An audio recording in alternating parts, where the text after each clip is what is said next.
Look at this greedy pig eating that whole sandwich in one bite. Didn't even savor it, just all gone in one. Ah, screw this guy. After sitting in Nintendo's oven for 8 long years, Mario Kart World is finally here. And I really like the game. And I really don't like the game. A big concern of mine that I had during the marketing cycle for this game was that it visually didn't really look like that much of a leap from Mario Kart 8. And having played it, I really think I was wrong. Mario Kart 8 is still a beautiful game that really punched above its weight class on the Wii U hardware, but World just makes 8 look really stilted and dated in comparison, with World having some absolutely stunningly beautiful animation work. All of the characters are so lively and expressive here in a way that they really have never been in a Mario Kart game, let alone like the entire Mario series. Super Mario Bros. Wonder really was the dawn of a new era for the way these characters were presented in their games, and I am so happy to see that direction continued. The renewed animation work also contributes to really nice game feel, with the expressiveness being carried down to the kart itself. With these more exaggerated and weighty animations, where the kart basically just rocks around as you turn, it gives those actions a lot more weight and tangibility to the player, making them feel a lot better to execute in game.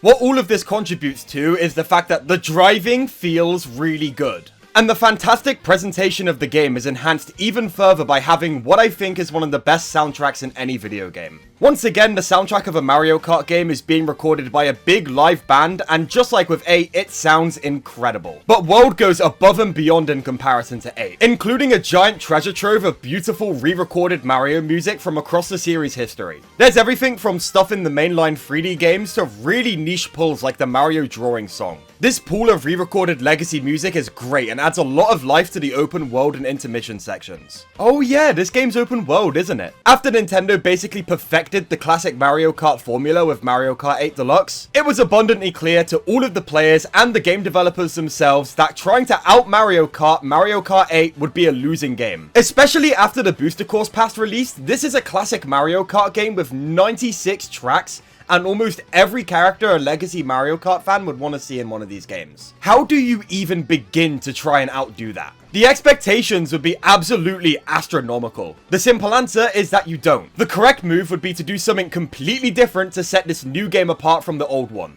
I think that was the right move for the sequel to Mario Kart 8 Deluxe, and I'm really glad Nintendo also did. And their defining feature to set these two games apart is that Mario Kart World is an open world Mario Kart game, having a giant, intricate, detailed map that all of the racing tracks exist as a part of. I know there were some that were immediately dismissive of the idea, which is fair, but I was going into this game with an open mind, entirely trusting that they would make this work. And, they didn't. I wish I had nicer words for the open world of Mario Kart, but it really just kinda sucks. It's a beautifully put together setting that feels really nice to look at, but within that setting, there's just nothing to do outside of driving around aimlessly. There are these P-switches that activate little missions dotted around the open world, but I really don't feel compelled to do any of these. I've done some of them, and they just straight up aren't really that fun or engaging. And all you get for completing them are little stickers for your cart that you can barely see in actual gameplay. And these P-switches are the main piece of open world content here. It's just bleh, it's boring. Perhaps if we got some kind of adventure mode in this game with like some kind of story, that could have justified the open world a little more. But as it stands, it just feels like a really beautiful and intricate setting that just has nothing to do in it. With the whole open world selling point of this game feeling basically superfluous, it leaves Mario Kart World in a position where, despite not wanting to, it's competing with 8 Deluxe again. So how about them core game modes? What the hell? There's only 2. There's only 2! This game is almost half the price of a Switch Lite. What do you mean there's only 2? Battle mode in this game is severely underwhelming. You would think after how awful the original battle mode in Mario Kart 8 was before it got its overhaul in the Switch version, that Nintendo would have learnt its lesson and never half-assed a battle mode like this in Mario Kart ever again. You would be wrong. Mario Kart 8 Deluxe, which was £50 mind you, had 5 separate game modes within its battle suite. An extremely nice variety of things to do within the battle mode. Mario Kart World, coming in at £75, has 2. Less than half of what Mario Kart 8 Deluxe was offering 8 years ago for £25 less than this game. It's such a shame when this game is as expensive and long awaited as it is to have such a giant downgrade in terms of what you can do within it. And as for the actual battle courses, they're a bit of a mixed bag to me. Rather than making bespoke battle levels like in Mario Kart 8 Deluxe, this game opts to retool certain tracks and locations from the open open world to fit the battle mode. And I think this does work a bit better than retooling the tracks did on Mario Kart 8 for the Wii U. But there are still a lot of moments very similar to that game in this one, where I'm wandering around an empty racetrack looking for other racers to pelt with my shells,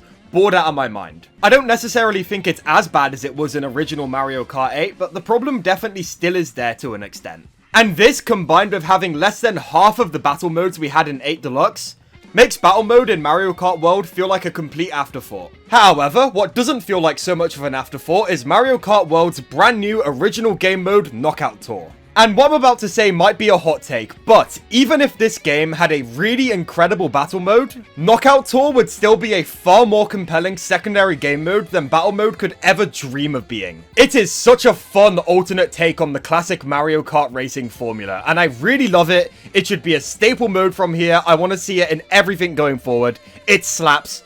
Yeah. The closest thing I'd like a Knockout Tour to is like Mario Kart's Battle Royale mode. You start off with 24 players and you go for a big tour throughout the open world with players in the lower spots slowly being picked off.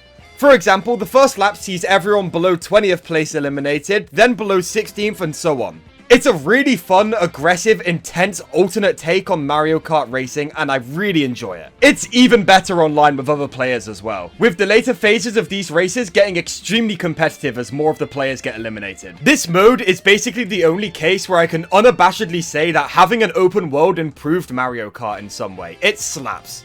Unfortunately though, I just can't say the same for the regular Grand Prix and the online racing. Ever since the birth of the series, the way races have worked in Mario Kart is quite simple. You and a set amount of other players are dotted onto a track and are given 3 laps to race around on it in. This has been a great, simple formula that has done wonders for the series that I don't think anyone has ever complained about. So Nintendo threw it all out to do something else.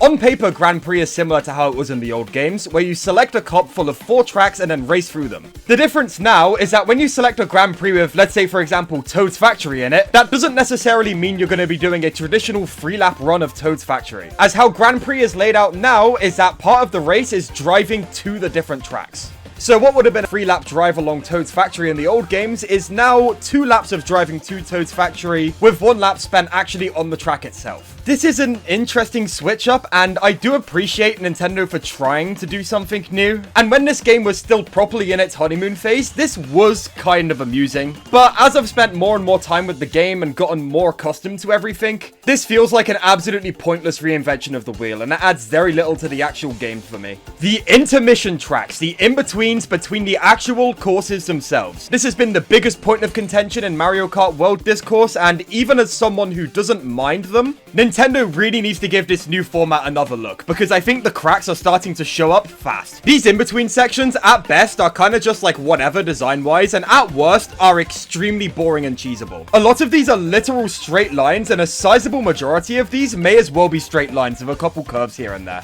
And if you even halfway know what you're doing with mushrooms in this game, it is incredibly easy to cheese all of these. Not even a well-timed mushroom boost, but a half-decent mushroom boost over some grass can take you from 20th place to 3rd place in literal seconds. Which on paper is good. I think one of the most important parts of Mario Kart's game design is the ability to easily get back up to the front if you know what you're doing. But in these in-between sections, it is comically easy and makes everything you do before you actually hit the main track itself feel like a joke. Even a drunk driver could manage all of these without breaking a sweat. And this isn't so bad when you're playing this casually on single player with computer players, or, you know, on split screen with some friends just shooting the shit. The issue is, these in-between sections are also forced onto you in the online mode of the game. And in a 24-player lobby full of skilled players, these issues become unignorable. The first 2 laps of any given Mario Kart World Online race feel completely trivial, knowing that what would have been a generational hard-fought-for comeback in the previous game can be done half asleep in this one. It almost feels like a warm-up section, which is just, awkward. And it's especially a shame to see the normal Mario Kart tracks being undercut like this, because they are incredible in this game. I don't think there's enough of them, especially for the asking price, which we'll talk about a bit later. But what is here is absolutely visually beautiful and fantastically designed. I love playing these things, and I want to play them even more. I would much rather be playing these than driving to them. It wouldn't be so bad if maybe these races could be 5 laps long with 3 laps on the actual track itself. That would at least slightly lessen the issues here, but still, it's so weird. And hold up. Let me go back to something I previously said real quick.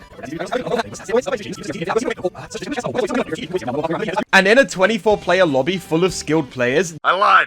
The vast majority of the time I've spent in online matches in Mario Kart World have been not in 24-player lobbies. I've been experiencing this since day 1 of the game, and it has not improved, if anything gotten worse. No matter when I search for a match on this game, it could be at the most forbidden hour or the absolute peak time on a weekend. 9 times out of 10, I will not be in one of those full 24-player lobbies. This awkward matchmaking has backdoored the classic 12-player Mario Kart formula into this game, and I'm not the only person who's had this issue. I took to the Mario Kart Reddit, and I've seen a bunch of people complaining about this exact thing. This is so weird because, like, Mario Kart World is the sequel to one of the highest selling video games of all time. It should not be having matchmaking issues within a month of its launch. And this isn't even something that can be chalked up to the fact that it's on a brand new console, because the Switch 2 has already moved 5 million units in its first month. Many of those consoles being bundled in with this very game. So this highly popular console's one and only launch title should not have issues finding full lobbies within its first month. I'm really hoping that this is some kind of matchmaking mess up on Nintendo's part and not indicative of a low player count. Because if the player counts are really that low within this game's first month, then that's really bad. And here's another weird multiplayer mess up. Okay, so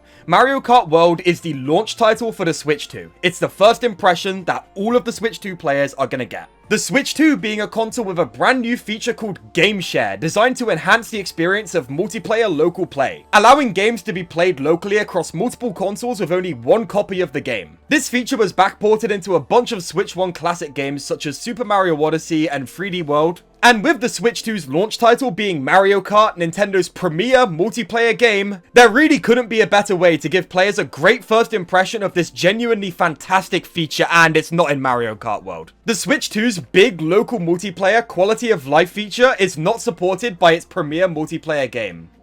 Why? Putting Game Share into Mario Kart was such a no-brainer. I was looking around in the game for ages trying to find out how to activate the feature, and it's just not there. Why does Super Mario Odyssey, a single-player heavy game from 2017, support this feature, but not this brand new 2025 launch title? There is so much that I love about Mario Kart World. The music, the graphics, the overall mood of the game, the actual racing, the character roster, the track design on the actual main tracks. But every time I play this game, for all of the incredible stuff that I absolutely love about it, I keep finding myself coming back to the same question. Why is it like this? Why doesn't this multiplayer game support one of the local multiplayer modes? Why does this £75 Mario Kart game have less than half of the battle modes of its predecessor? Why doesn't Nintendo just let players do the classic free-player races? Why doesn't this game have 200cc when its direct predecessor did? Why does this £75 Mario Kart game have only 30 tracks? Which, for comparison, the Wii U version of Mario Kart 8 from 2014 had 32. Why is the character select menu so awkward and shit? Mario Kart 8 had a perfectly good character select menu where you could see all of the characters on one page. Why is Nintendo so hooked on these crappy horizontally scrolling UIs? Why do I need to get hit by an item to unlock a character? That is so dumb. Why? At its core, Mario Kart World is a great game that I love playing. It's caked in problems and straight up lacking content, especially given the amount of money they were asking for this game. But underneath all of it, I think there is a great game here that could really shine with some changes. And to hold on to hope for this game, a lot of people are jumping to say that, to be fair, it's going to receive a ton of updates down the line and will probably improve with those. This is true, but I just find that to be really depressing. I remember when the Switch came out, sitting down with Mario Odyssey and thinking, wow, isn't it great to be away from the Xbox PS4 space where all of the modern gaming problems are really dragging it down?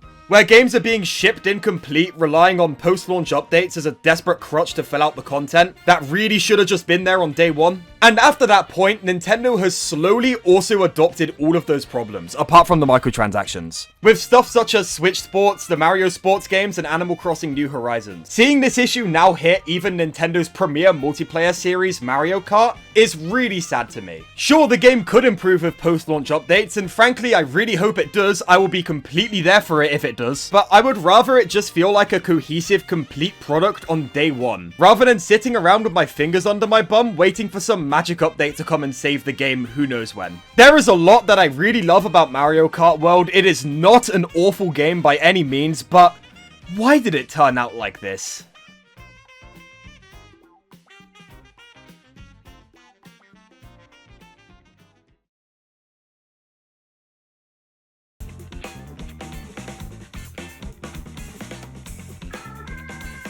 Wait a second, are those bots in the online mode? That's not good.